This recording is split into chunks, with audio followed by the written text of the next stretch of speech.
make sure none of that shit goes into the body. Hey everybody, welcome to the Friday Night Pour from Washington D.C. This is the busiest Friday Night Pour I've had, and at the most weird location. So we're here in a storage unit. This is a storage unit that we're shipping out of for the time being. It's a temporary solution for until we get our warehouse ready. Um, we wanted to get some of the best bourbons here before we were able to make the warehouse. So we got the bourbon and we've got the storage unit. So everything's here now. And I've got some bourbon in my hands with some really good stuff coming on. If you guys have any questions, shoot. It's kind of noisy because there's some bands that practice in this near us, so it's going to be a little noisy. But you know what? As long as we have bourbon and the good people around us, it all works out. So, cheers, Scott. Thank you so much. Cheers to this community that makes it all happen. I did not know 1 year back that I'll be here in some random storage space in Washington D.C. just with my laptop drinking some bourbon. But here I am. So I've got some of the best bourbons, and that's all a man needs, right? So yeah, I'll be tasting a bunch of stuff today. I have a lot of sampler bottles. Amitesh, can you bring a Dark Arts Whiskey House?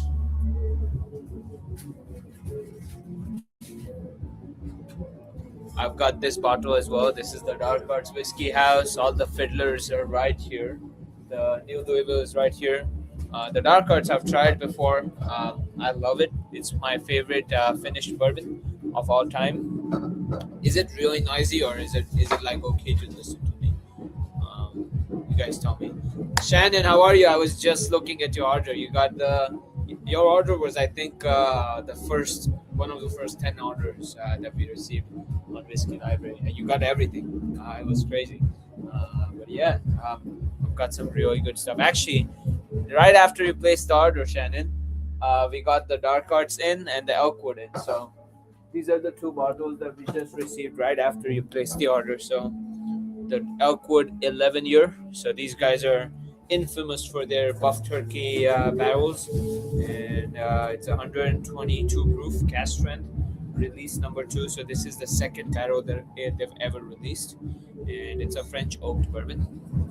And yeah, as I was saying before, it's a little noisy in the background because I'm here in a random storage space in Washington D.C.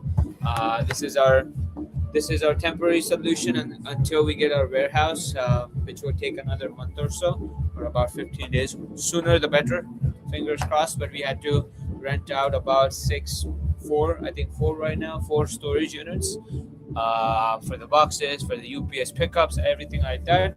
So as long as we get good bourbon, that's all I care about. We've got pallets and pallets of bourbon coming here. I've booked about 20 trucks in the last 5-6 days, and it's been a crazy ride for me.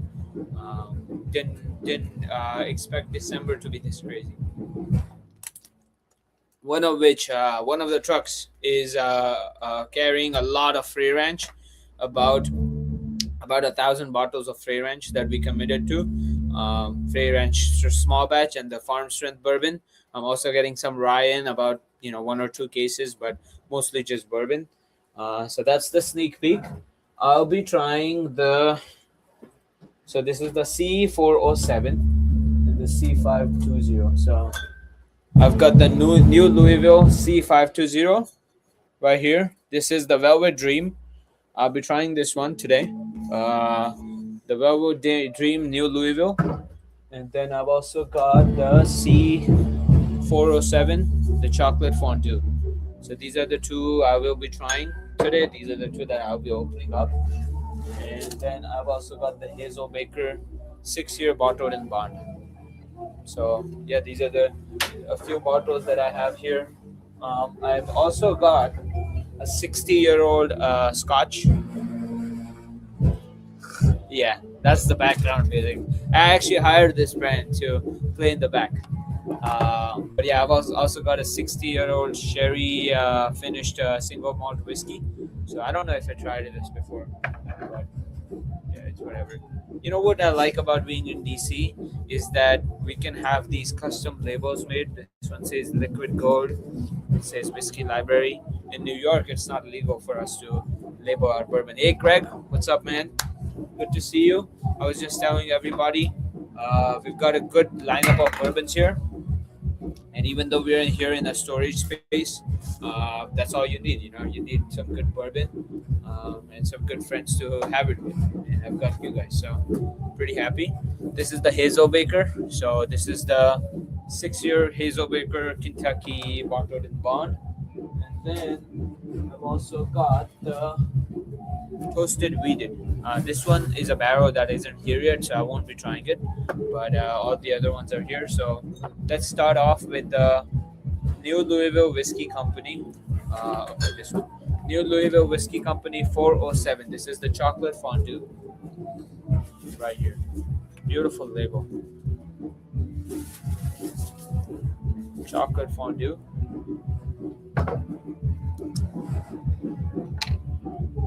This is also the C407, 127.6 when we first tried it, and that's the proof here as well. 127.6. Perfect. Oh my god. It smells exactly how I remember it. I'm wearing AirPods today. I'm not using my microphone because I felt like the AirPods might cancel out the band noise more.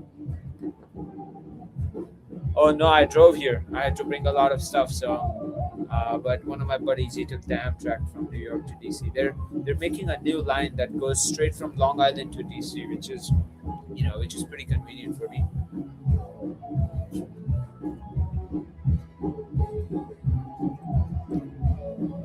Oh my god, this is better than I remembered. I feel like it after it's got some air. Tastes like Kit Kat, Nutella.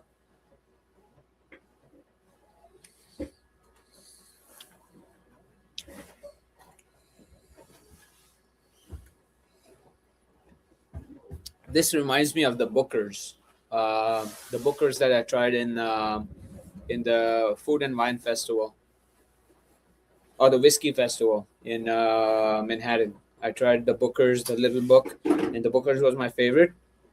This literally tastes like that because it's like Kit Kat, Nutella, a lot of nuttiness, a lot of chocolate. That's why it's called the chocolate fondue. I initially wanted to name it the Kit Kat Nutella Bomb, but I don't want to get sued by Kit Kat and Nutella, so we went with the name chocolate fondue, which also sounds pretty good.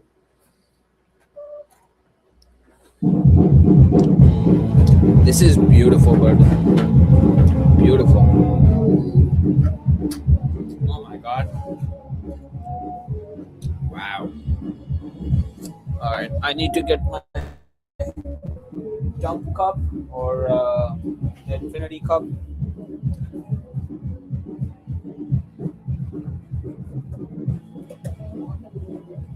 I guess this will be my infinity cup.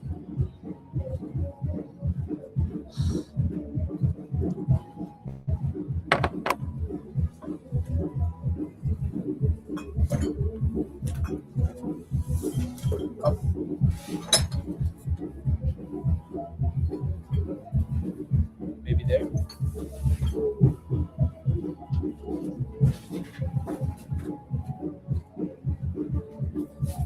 Okay, while I get my cup, I don't want to spill this much.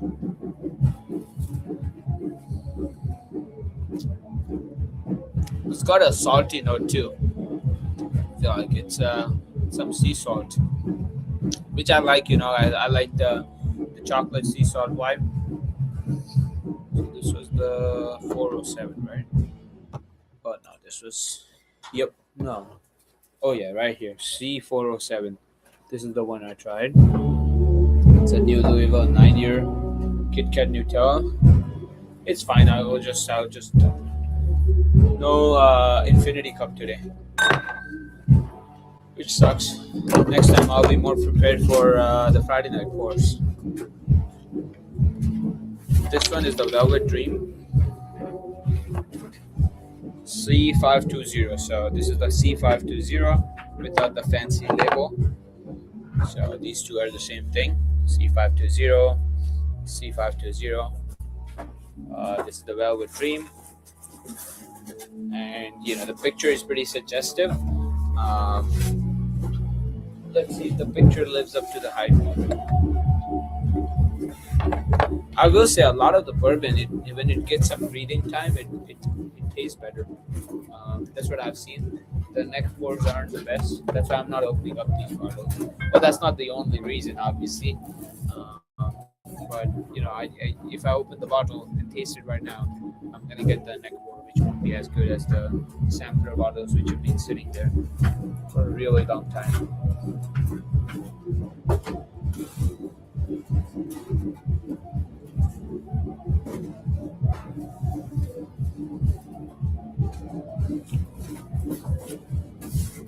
This is totally different from the other one. So this one has a bitter note to it, but the bitter note is not dark chocolate. It's like a very bitter stone fruit, like a bitter berry. And then it just finishes off being very smooth and milky, sort of creamy, like a cheesecake.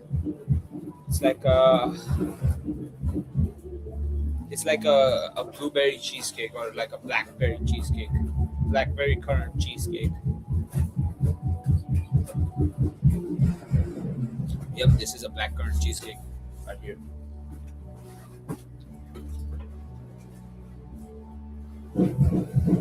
Oh wow, the glass smells like honey. Next up, we'll try the Hazel Baker Bottled in Bond, which is also here. This is also my barrel pick. This one is. What's the proof on this? Hazel Baker Bottled in Bond. Oh, why am I looking at the proof? I'm so stupid. It's a bottled in bond. It's 100 proof. Dump it out. I'll be honest. The Hazelbaker bottled in bond was pretty good, but I felt like there were better barrels there. The Hazelbaker bottled in bond wasn't like my favorite. I think the new Louisville was. Oh my god! Smells like the cream from the previous one.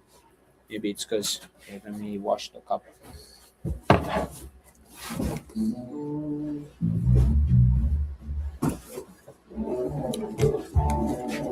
Perfect. Now the cup should be washed.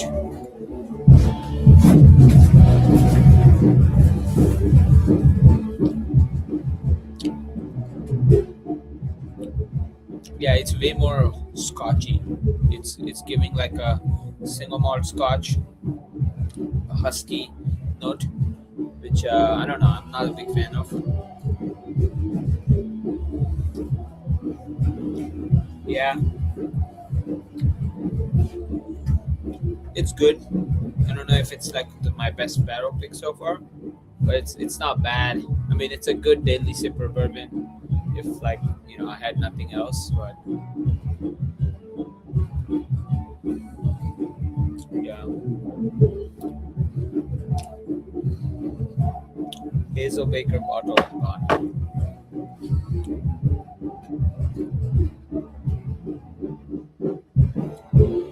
So here's where I get lucky, Shannon. I feel like my taste matches a lot of the mass people's taste. Like there's very few times when I'm like in a dilemma whether or not I should pick it. Like with the pinhook barrel pick, I was like, should I pick this one because it was like overly dry and overly oaky. But when it's overly dry and overly oaky, some people might love it, but it's like polarizing. So I don't really pick those barrels. I sometimes do, and I will mention it like, hey, this is overly oaky, but you might be into it. I'm not. I personally like stuff that is more traditional, more caramel, vanilla, more chocolate, more like the dessert type of whiskey. So that's what I go for. But everybody has their own taste. I also picked the Rough Rider because it was unique. It was one of them was like a Manhattan, tasted like a Manhattan, which I like. I know a lot of people like, but I'm sure there's people who do not like it. So yeah, that's my process. I'm gonna post a video about how I picked the Nulu barrel. I just haven't had a chance to sit down and go through the editing of that video and give some revisions to my editor on what needs to be done. But I was just I was just here all day doing all this stuff. Yeah, the Rough Rider was I would say that was one of my favorite barrel picks. I still think the new Louisville is better. If I were to pick between this new Louisville and this one, I would 100% go with the chocolate fondue. The chocolate fondue is beautiful. It's like such a chocolate bomb.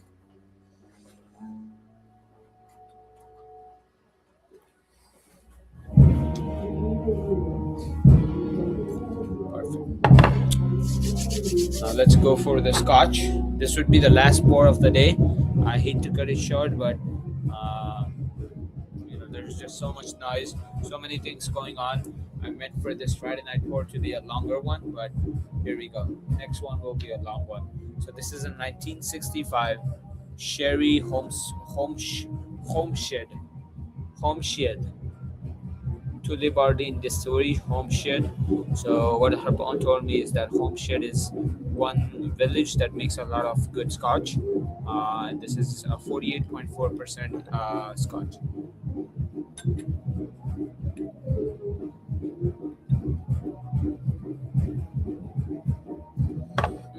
So smoky.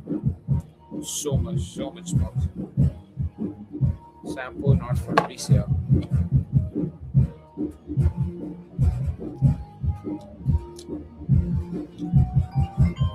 Yeah, I don't know if I like it. It's too smoky for me.